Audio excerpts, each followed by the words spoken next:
Xewani vavukeri va Tsonga Traditional Dance. Mina ni Miriam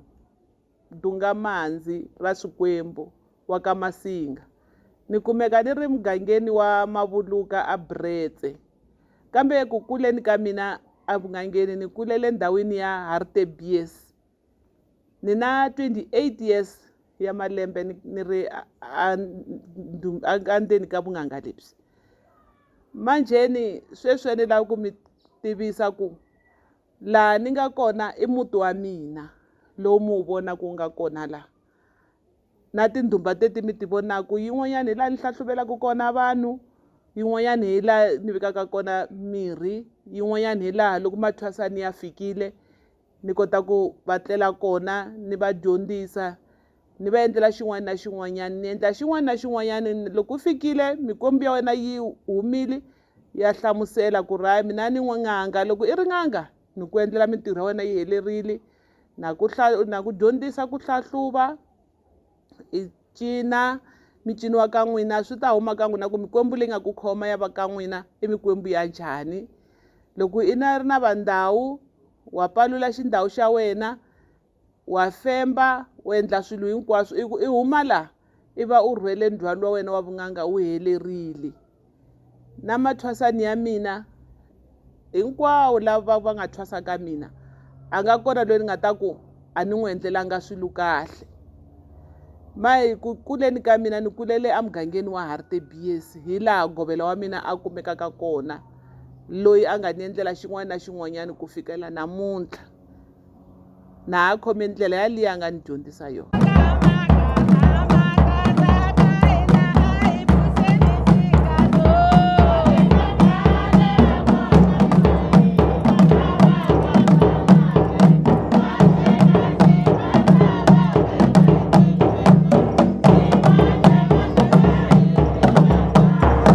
Hi khensa ku titivisa ka n'wina kokwani Dungamanzi.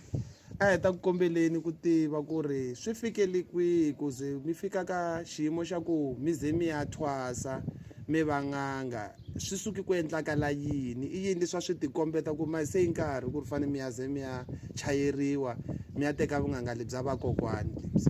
lebyi? Yaleyo ya tika a yaleyo ya tika ku ri ku ze ni sungula ni nga ku a ni ri munhu wa kereke, a ni kereka ni yimbelela, a ni nghena swizimixini. Manjhe loko swi karhi swi ya i kuma ku vutomi bya mina se ni sungula ku hlangahlangana, ni hleketa loko ni ta sungula mikwembu leyi a ni ku loko ku yimbeleriwa tinghoma leti kumaku ku na tinghoma tin'wana kuma ku ti teka munhu moya, i kuma ku kumeni se ni sungula ku hlangahlangana manjhe ni wa kona kwalano yini, mara hi swi tiva ku kumbexani ku va swilunyana hi swi teka easy. Ivi se swi ya ni vona ku hayi mani loko ni ri kerekeni leti ta ti-mission na yini swi swa mina ni va na mimoya ni nge ni tsutsuma kumbexani ni ya ka kereke ya Xikwembu ni ta antswanyana ya apostol, ivi ni suka ni ya ka apostol ke loko ni fika kwalano ni kuma ku apostol hayi se manjhe nga ku se ni ye ni ya nghena xidziveni manjhe, i kuma ku kwalano ni ta tlula ni huma mimoya ni wa ni endla yini, hayi swi nga endli kona. Loko no ya matini kona hayi ku va nga ku na xi lexi xi ni tekaka ku nghenelela kwale ndzeni le ka mati, hayi kona kwalano ni hleketa siku rin'wanyana kaya va endle ntirho wa mancomana ku phahliwa kona kwalano, ni ti tshamele xitulwini ku ni helele kwihi a ni swi tivi. Ni phaphame manjhe ni se ni hoxiwe kwale ndzeni kwale va cinaka kona va Swikwembu, ni ri kwala ndzeni kwalano ni nga ti ku endlakala yini. Ku ri ku humelele swilo swo tala ngopfu, ni ta pfimba mavoko, ni ta lava mahlalu va ku hayi lava vuhlalu hi boha, loko ni bohile mavoko lama ya ta nkarhi wun'wana to pfuka mahlo ya mina ya pfalekile ni nga voni, loko va ku hayi famba sirhelela kokwani wa wena hi kokwana va nkarhinyana va lovile, loko ni ya kwale ni fika ni chela foni, loko ni vuya mahlo ya pfulekile. Siku rin'wanyana hi loko ku ta yiwa masirheni va ku hayi pfuleriwa kokwani ribs, loko hi ri kona kwale ku vanhu va xintu ku fambiwa na byala ku fambiwa na fole mi fika mi phahla kwalano ku fayiwa khuwa leriya loko va faya khuwa leriya hi loko na mina ni yi wa ke hi loko ku ya huma mikwembu ya va Mdau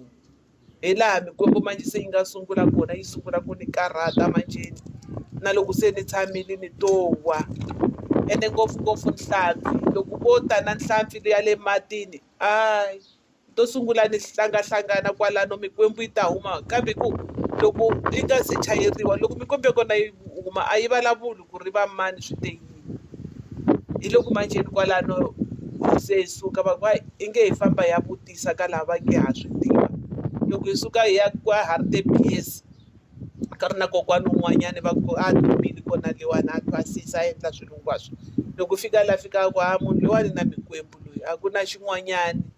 loko mo ka mi nga n'wi endleli swilo leswi kokwani wa yena se wu yime hi milenge ene ku a ku tshamiwe nkarhi wo leha more than 10 years kokwani va lovile ene na swi swa vona swi tshamile ndumbeni ku pfariwile ku nga ri na loyi a swi tekaka na hina hi swi chava hi ku hayi hina hi lavi mikwembu a hi lavi mikwembu kasi vona va swi tiva ku ri va ti hlawulele mani na loko ni tlele ni tolorha ni karhi ni famba ntshaveni ni cela mirhi va ni komba murhi ku lowuwani murhi wa yini wu tirha leswi na leswi nkarhi wun'wani loko ni endlile ni to lorha mahlalu nkarhi wun'wanyani ni lorha minceka ni lorha ni karhi ni hlahluva laya tinhlolo ni karhi ni haxa tinhlolo ni hlahluva hi loko hi laha manje mikwembu ya mina yi nga sungula kona manje ni karhata ivi ni se ni ya ku thwaseni ya ndlela yangu ni twakala yi tikile manje ka nkarhi lowu mi nga u thwasa wa 28 years se mi langa vana mathwasani na vanhu vo va mi karhi mi va tirha ka malembe lama hinkwawo lama mi karhi mi nga thwasa hi wona va tele mathwasani lama ni nga wa thwasisa swinene ene na tsaka hi ku lava va nga huma mavokweni ya mina na sweswi va ha ni tuna ku ri na ku famba hi fambile mara wena u hi endlile swa kahle ngopfu ende leswi swi ni tsakisaka ngopfu sweswo na sweswi va hata na femba lava na ku fembiwa hi ku kan'wani u nga haxa tinhlolo ti ku byela leswi na leswi na leswi va ku byela ku na swivandzana ku na famba leswi ku famba leswi kambe van'wani vo va tsakela ku la ku fembiwa na femba na lava va thwasaka kuma loko a tile ni n'wi hlahluva hi kuma ku i mikwembu loko a tsakela ku hawa mi nga ni thwasisa na mina mi ni endlela na swi kota ku ni n'wi endlela ku kota van'wani ni nga va endlela i huma u tsakile manje kena hi ku na swi twa ku mvulavula hi mhaka leyi ya ku femba a ni tsakela ingaku hi nga ku nyana hi nghenanyana switsanana ka yona leyo femba leyiwani ke hi ku a ni ko tala loko vanhu va karhi va ku femba xiku yini mi khoma swipuku mi khoma tidikoloxi mi khoma kwa tinyoka i swimanga i swi swa ku hlangana nyana leswi swi endlakalaka ka mhaka leto femba letiwani manje a ni la ku tiva ku manje n'wina sweswi ke a hi ku munhu wa ta i khomi hi xipuku xa yena a mi chavi na ku ri nkarhi wun'wanyani swi nga jampela hala ka n'wina halawani or swi sele na n'wina kokwalawani or mi swi endlisa ku yini n'wina kokwani swa tika sweswi ku femba munhu swi lava na wena u tiyile hi fanele u va na mirhi leyi yi ku tiyisaka ku na switshungulo leswi i swi mbalaka ku mimoya liya yi fika ku van'wanyani kuma a ri na xipuku lexi a nga siyiwa na xona ku ri na munhu wo fa kwalano van'wanyani tirheriwe ku loko i n'wi fembile loko wena i nga n'wi femba na wena wa famba ma hi fanele u va u tiyile ku na mirhi leyi ti endlaku na switshungulo i bohaku i hlamba no hlamba na hi mirhi ene swa zileriwa loko i femba munhu a fanelanga ku ri femba u dyile i fanele i zila ku sungula i tlela u nga dyanga ene ku na tihuku i phehlela va Mdau mbalavula na swikwembu leswiyani ku ri ku ta vanhu vakokwani va ta ku fembeni leswi na leswi na leswi a na ku tirhi mina hi nyama ku tirha mikwembu liya ya mina liya manje ni fanele khensa kemba endlela tona tihuku teto ni humesa na xichucha tebele va ri xichucha tebele ya xava ndhawu va humesela mali yaleyo ivi mi sungula ntirho ku fembiwa. Swa tika swinene ku femba hikuva mafembelo futhi ya hambana. Ku va ku ni sweswiwani a hi nga ku ni ta femba ni mi komba ku fembisiwa ku yini. Swi lava loko munhu a tile mi ta swi vona ku mikwembu leyi yi tirhisa ku yini ku femba, hikuva ku fembiwa ku hambana. Van'wanyana va femba ntsena hi ku va tshamile va endla, van'wanyani va femba hi ku va ku komba sweswo. Loko ku ve ni i mfene yi ta huma yi ri mfene, wu vona mfene yi karhi yi endla. Loko ku ri nyoka i fanele a endla xivumbeko xa nyoka yaleyo. Loko ku ri swin'wana na swin'wanyana or ku ri munhu i to twa hi rito ra munhu yaloye ku hayi munhu loyi a nga huma lawani mos nga ku na n'wi tiva swona sweswo.